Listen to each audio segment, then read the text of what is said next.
If your content sounds just like everybody else's, your audience is going to scroll right past it. And if you're trying to attract premium customers, loyal customers to your brand and to your products and services, you do not want to blend in. Blending in is not an option. The truth is that cookie cutter generic tones and captions and copy and pasted messaging, it's costing you dearly. And so if you want premium clients, not just high ticket clients, but loyal customers, dedicated, devoted, raving fans, your brand voice cannot sound like anybody else's. And it can't just be professional. It has to be authentically you. So in today's episode, I'm going to be helping you to develop your authentic brand voice. But here's the real talk. Your audience doesn't need another poly parrot. You know how parrots, they mimic what people say. Your audience doesn't want another poly parrot repeating what every coach, every retailer, every strategist, or every creator is already saying. They need you, your perspective, your voice, and your realness. Welcome to Purposeful Presence. I am Coach MJ, and this is the go-to podcast for growth-minded entrepreneurs like you who have premium offers and you are ready to elevate your brand and boost your social marketing so that you can start attracting the customers and the opportunities that you deserve. I am a serial entrepreneur. I'm a keynote speaker, published author, brand strategist, event producer, an all-around great gal. And in every episode, I give you strategies, I give you tips and tools that you can use to start attracting the audience and aligning with your purpose. So let's get into this episode, which I have titled, Stop Sounding Like Everybody Else. Okay. So first off, what is a brand voice? And I'm going to read my definition I have here. It is the consistent way that you express your brand's personality, whether you're using words, and that includes whether it's spoken word, like what I'm doing now, or written words and emails and posts, captions, headlines, blog posts, any of that. So it's through words. It also is how your audience hears you in their head when they read your posts, your emails, or your website, right? Your brand has a voice. It's the vibe that you give off when you write your captions or when you are streaming your podcast like I'm doing right now. It's your elevator pitch. All of this is unique to you, and you have to train your audience and listeners to know your voice when they hear it. So here's what your brand voice is definitely not. It's not just about your tone. It does include your tone, but it's your personality being represented using language, okay? It's not about being trendy or mimicking influencers in your space. God, deliver us from influencers, okay? This is not what your brand voice is about. It's not about sounding like everybody else. It's definitely not trying to sound overly polished or perfect. I was just talking to a young lady who I'm actually about to be collaborating with in about an hour. I'm doing a webinar with her to her audience. And I was just telling her that even though I do like to prepare for things like this podcast or webinars, I don't like to overly prepare because a part of my personality a big part of my personality comes across when I'm just going off the top of my head. I'm not saying that there's no benefit to being prepared. Obviously, I have notes here and you often see me looking down at them, but I want to talk to you the way I would talk to you if we were in person, if you were my friend or my child or my family member. This is what you get. This is the MJ that you get. And I want that to come across. So I don't like being over prepared. I don't go through presentations over and over and get them just right. I don't want to sound polished or perfect. If I make a mistake, I make a mistake. I'm human. I get to do that, right? So that's not what your brand voice is about. It's not about perfection or polish.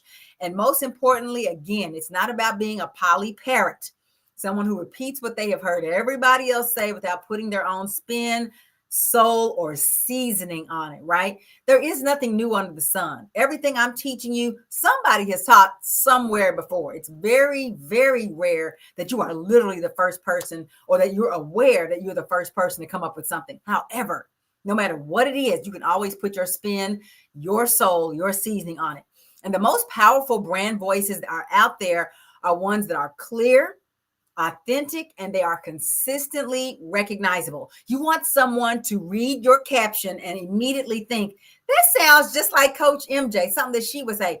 even if it's not something I say. It could be somebody else has a similar voice, but I want them to hear my voice when they read things and think immediately that that sounds like me. And I have an example that came to mind as I was preparing, and it's not really about branding in the typical sense, but go with me here. So one of my favorite TV characters of all time is Dorothy Spornek from Golden Girls, played masterfully by B. Arthur. And I remember, and if anybody knows anything, shout out in the chat if you're a Golden Girls fan. But anybody who knows anything about Golden Girls trivia knows that when they were casting for the Dorothy Spornek role, they wrote down that they wanted a B. Arthur type. She had made her name on television with a short-lived show called Maude, and she was this, no nonsense, empowered woman. Said what she was thinking. And from that TV show, and I'm sure other work, but that was her most famous show up to then. These people casting for Golden Girls said, we want a B. Arthur type. And they ended up saying, well, why don't we just get B. Arthur? And that's what they did. And the rest is history. 8 wonderful seasons of Golden Girls. But B. Arthur had a brand, whether she was intentionally creating that brand or whether it was just her. It wasn't really her being herself, because in real life, she was nothing like Dorothy or Maude, right? Or not a lot like them. But she created a brand such that people, when they heard this new character in their mind or they saw it, they immediately thought B. Arthur would be great to play this. I think that's an excellent example of branding at work, even if it was not intentional. You want people to think of you when they hear or see certain things. Even if it's not something that you have actually done, you want them to start relating products and services and experiences to you because you have been so consistent over time. So today we're going to be talking about 6 strategies to help you curate a bold, authentic brand voice. If you've been watching my content for any amount of time, from time to time I mention my core values. One of them is authenticity. And that's one of the things that draws me to be an entrepreneur and the type of work that I do, because it allows me to be my authentic self and I don't have to put on airs for corporate America. Not that I ever did, but I also didn't go very far in corporate America because I did not fit in to that environment. My authentic self wanted to come out and I let it out, right? So anyway, authenticity is the name of the game. So we're going to get into these 6 strategies. If you're taking notes, it's time to start writing. Actually, you should have been writing what I already said, but it's time to keep writing. Okay, the first thing you want to do to curate a bold, authentic brand voice is to find your signature phrases. What are the things that you actually say when you're coaching people, when you're on a call, or in real life? And it shouldn't be that hard for you to recognize what those things are because you say them all the time. One of the things I'm always saying is listen, just that little kind of exclamation, just telling people, hey, listen up. There's so many things that make you uniquely you. It should come across in your brand. There is nothing, and I'm going to say this over and over, there is nothing that is inherently professional or not hair, not clothing, and certainly not things that you say. Whatever you say, if you are doing it in a business setting, it becomes professional for you. Maybe not for somebody else, but for you. Get into it. Whatever it is that you say all the time, bring those to where you are. You will find yourself so much more invigorated when you can be your full self. And there's no reason to go into business for yourself and do all this work and still be fake and still be code switching and putting on a mask and all that. So what are the things that you actually say? Create a phrase bank that you can sprinkle into your content. So these can become part of your brand's DNA. So for example, snatch your strategy, or DIY doesn't mean discount, or as I like to say, DIY friendly does not mean dummy proof. And I usually say that when I'm talking about using Canva. Just because it's for do-it-yourself people doesn't mean you can't screw it up. Your brand, or another example, your brand is the buy before the sale. Now, obviously, these are kind of generic examples, but what are the things that you want to be known for saying? Probably because you're already saying them in your life now. Don't make up necessarily anything new, although you can. DIY friendly, not meaning dummy proof. That came as a result of me working with Canva. But I wanted to make sure people understood that. And that's something I say all the time. And it comes naturally for me because that's what I truly believe. So here's a way to figure out what goes in your phrase bank, those signature phrases that you want to put throughout your content. Look at your old Facebook lives and IG lives. Look at emails, look at texts to clients, or even your voice notes. Your real voice is already in there, because it's really hard, unless you're really trying to disguise who you are. It's really hard to hide who you are. And you shouldn't be hiding it. You should be letting it out of the bag. Let the cat out the bag and be who you are. So go back and look at some of your old content. What are you saying all the time? And then I'm going to add on to that, also listen to yourself in your personal life, because that's where the real freedom comes. When you can figure out that I show up the same way in my business as I do in my personal life for the most part, that's when you're really free. The next way that you can curate a bold, authentic brand voice is to define your communication vibe. And this is not just about your tone. I want you to go deeper than just choosing between friendly or professional, right? That's one layer. We want you to use vivid archetypes to guide where your voice goes, right? So this is maybe your communication vibe is that you're the big sister who tells it like it is, right? Maybe I know Tabitha Brown, she actually tagged herself as America's mom or America's auntie. And that has come across to the extent where now her fans, when they're writing in the comments, they call her Auntie Tab. And when they meet her in person, they say that. She started putting that out there, that energy. That was her communication vibe. I'm the auntie that is going to tell it like it is, but I do it in love, right? That's what she does. And that's what comes across. Or maybe you're the hype woman who has a heart. Maybe you're hype woman or hyper woman, right? I have a lot of high energy, right? This is how I am in my real life. Unless I'm relaxing at home, chilling, because I'm trying to get my energy back up, I'm usually that high energy person. And it's not something I'm putting on. It's just who I am. Maybe that's who you are. Maybe you're the smooth storyteller who pulls people in. There are some great storytellers that I watch. They're actually people who write poetry, but some of them are just giving relationship advice. And I am riveted when I see usually it's a reel or a TikTok that pops up. The way they tell a story pulls me in, even if I'm not necessarily interested in the topic. It's the way they tell a story. I know another great storyteller. It's funny to think about it, but Terry Savelle Foy. She is a Christian content creator. She is I guess you call it a life coach, a speaker, and she calls herself the cheerleader of dreams, right? But she is a great storyteller. She sprinkles stories about other people's lives into everything that she does, and it just gives so much meaning to what she talks about, right? I'm doing it right this second. I'm telling you the story about how she does what she does, right? Maybe you're that smooth storyteller. Maybe you're a bold visionary who leads the room. We're talking about what your communication vibe is, so that you can always build your communication, what you're saying, what you're writing around that vibe, so that it becomes more and more consistent with who you are. So define your communication vibe, and not just your tone, whether it's friendly, laid back, professional, not just that, but who you are, almost like your personal avatar. Who would people describe you as being? The next way to curate a bold, authentic brand voice is for you to create a voice compass. Okay. So ditch all that boring brand voice charts and all that. We want you to make this thing real. I'm always trying to tell you how to keep it real, how to think outside the box and do what everybody else is not doing. So your voice compass is going to include the words that you always say. What are you known for saying? If somebody was imitating you for fun, like if a friend or your child was mimicking you, what would you always say?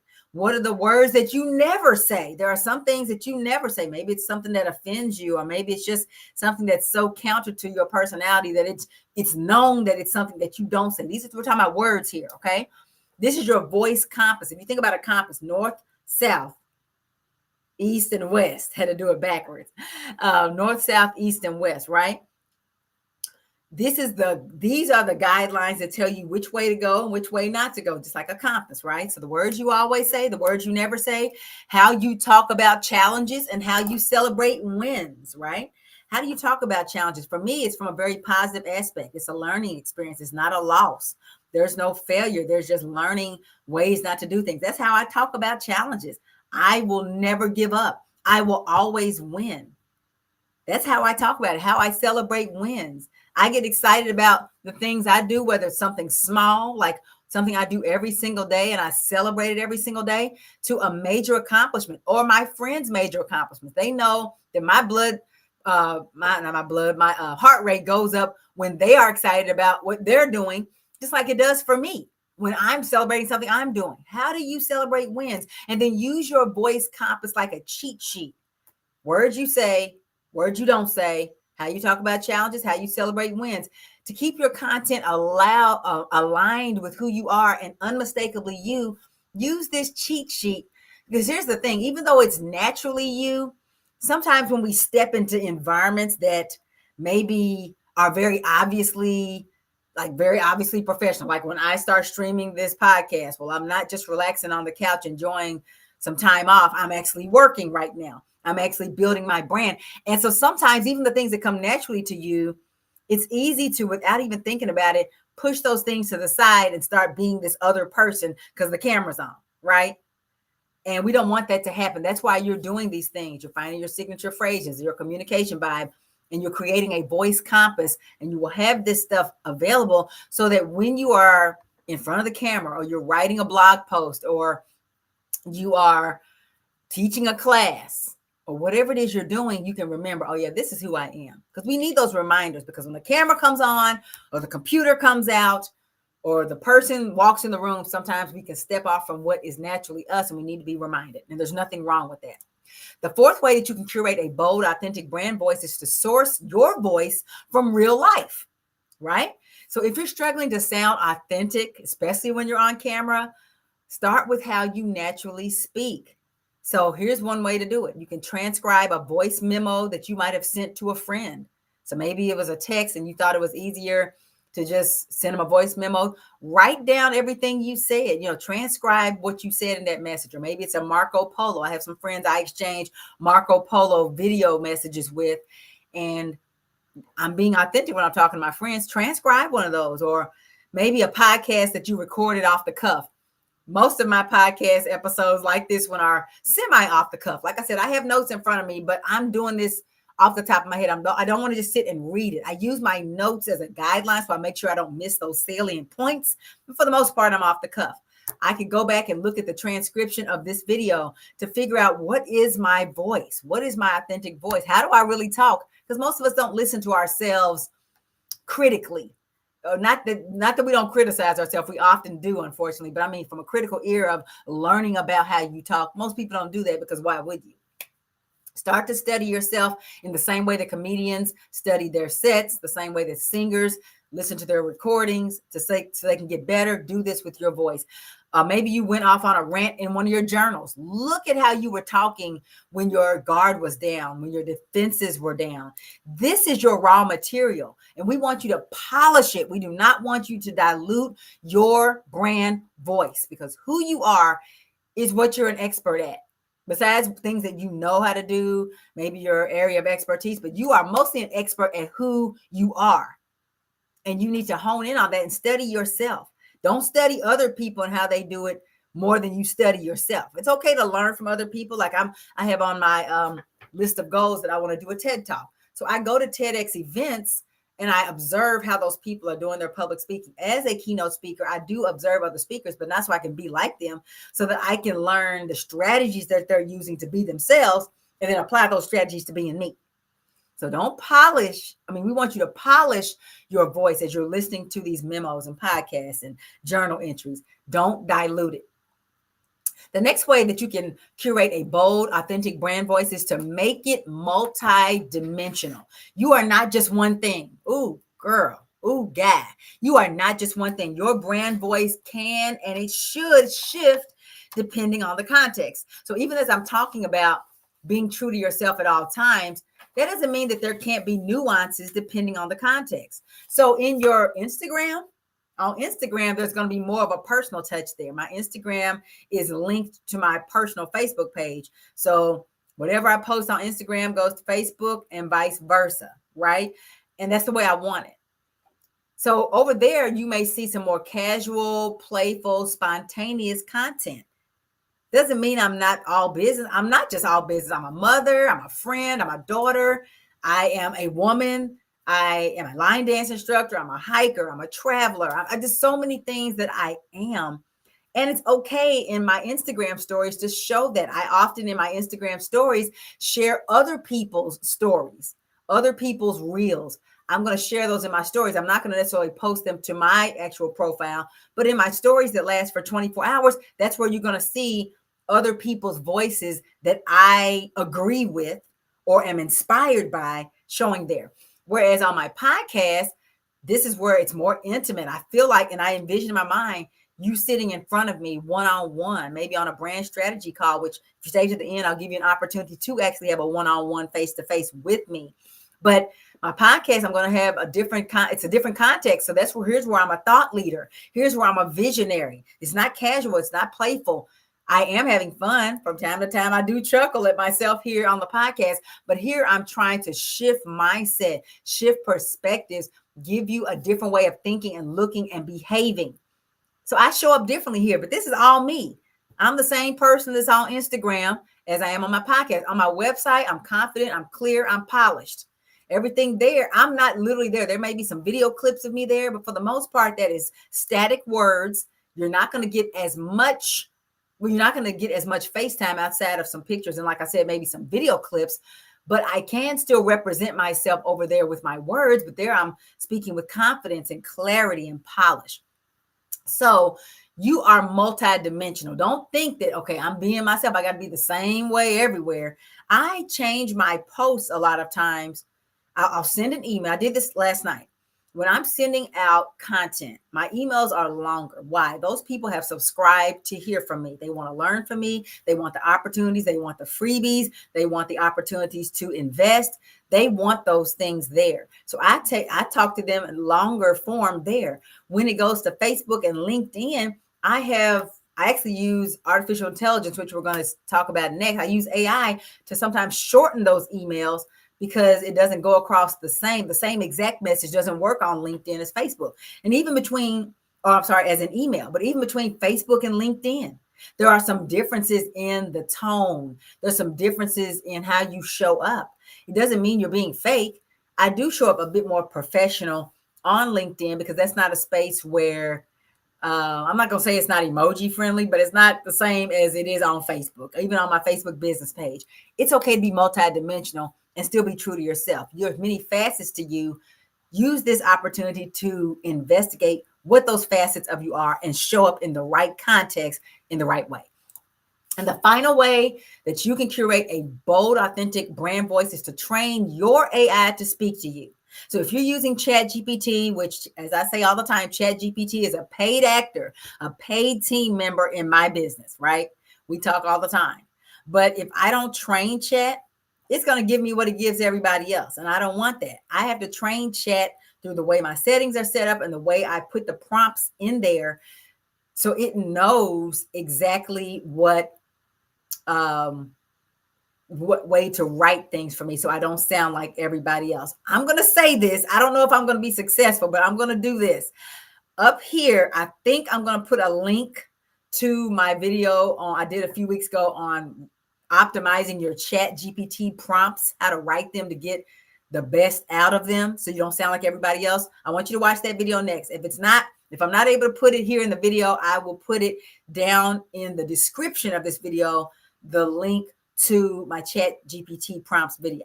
Anywho, ChatGPT is a robot. You have to teach it your voice. So you need to here's some things you can do to train it. Drop 3 to 5 pieces of your favorite content into ChatGPT and say, write in this style. Keep this rhythm and energy. I like to tell it from now on, in every future thing you write for me, use this, right? And there's a couple of ways that you can train your ChatGPT and other AI platforms to know how to talk for you. You can also build a go-to prompt that captures your brand personality. For example, write this in the voice of a bold, nurturing brand coach who sounds like Tabitha Brown meets Bazoma St. John. You can tell it that. And it's intelligent enough to do whatever it does behind the scenes and pull forward those exact people, that exact tone, that exact perspective, brand coach in that example. It can do that. You have to tell it to do that. Don't just say, write me a post about my upcoming event. Like, you have to be super specific. You almost write as much, or not quite as much, but you write quite a bit in a good chat GPT prompt, you write a couple of paragraphs to really get what you want from it. Otherwise, you're going to have to keep tweaking the response because it's going to sound generic. It's going to sound off. It's going to say things that you would never say. You have to train your AI to speak you. So that's what this is. Train your idea to speak you, not speak for you, but speak you as in you, a language. You don't need to ditch the tech. As a matter of fact, I'm always encouraging people, business is moving at the speed of artificial intelligence. If you insist on doing things the old fashioned way, you're going to get left behind. And for some people, you're okay with that. But a lot of you are not. So everybody else is out here, they writing whole books with AI. If they don't train the book right, it's not going to sound like them. And, there's some things that I don't want AI to do for me, but to post content, things of that nature, it's okay. Because ultimately I still read through what it wrote for me and I tweak it even more to have my brand voice, my little expressions, my little exclamations, and the little things that I say, I still tweak it. And then sometimes after I tweak an email, I will put it back in chat and say, here's what I finalized. Here's the final email. Update your memory to take into account what I actually said for future reference. You can do that with your AI. So your brand voice is one of the most powerful tools that you have. It really is. It's what sets you apart. It's what builds trust with your audience, and it magnetizes the right people. Because there's a lot of people that have a lot of followers and a lot of viewers, but it's not who they want to convert to customers, right? And if you're in business, you are in business to make money by selling some type of product or service. Followers are worthless if you can't monetize them. Views are worthless if nobody's buying what you're selling, right? So if you're tired of sounding like a watered down version of somebody else, or worse, like a poly parrot that's just repeating what everybody else has said, which we have a lot of that on the internet, it's time to reclaim your voice and make it unmistakably yours. And most importantly, I want to encourage you that your authentic voice, your personality, your quirks, everything about you is okay. Not only is it okay, it's needed because there are so many cookie cutters out here. So if you're ready to refine your brand voice, clarify your message, whatever it is you're putting out to the marketplace, and start attracting the customers and clients that respect your value and don't downplay it or ignore it, then we need to talk. I have opened up my calendar for you to book a complimentary brand strategy call with me today. When you go to melaniehunter.com/IamCoachMJ, it's going to book you for a 30-minute call. And we probably will be able to get everything done in 30 minutes. But if we need to add on some time, we will definitely do that. But I want you to go out there and, oh my goodness, that's the wrong link. No wonder it's not melaniehunter.com. It's calendly.com. Oh my goodness, no wonder. Book a call at calendly.com/IamCoachMJ. So now I need to go back and check all my old YouTube videos and see if I've been saying the wrong link. I knew something looked weird about that. Calendly.com/IamCoachMJ. That's where you can go to book your free strategy call. Okay. We'll get on there. We'll figure out what you're trying to accomplish, who you're trying to pull, what you want them to do as a result of engaging with you, and how you can get them to do that on a consistent basis. We're going to look at what's working, what's off brand, and how to bring your brilliance to the forefront, because you are brilliant. That's why you're staying this long on this podcast without sounding like everybody else. That's the most important part. Be sure to book your call, because we need to get this done so that the rest of your 2025 can be just as powerful or even more powerful than where it has been these first 3 months. Okay. Your voice matters. Let's make it unforgettable. So again, book your call at calendly.com/IamCoachMJ. It has been my pleasure to share with you today on the 6 ways to build a powerful, authentic brand voice. I look forward to sharing with you next time on another amazing topic. And until then, this has been Purposeful Presence.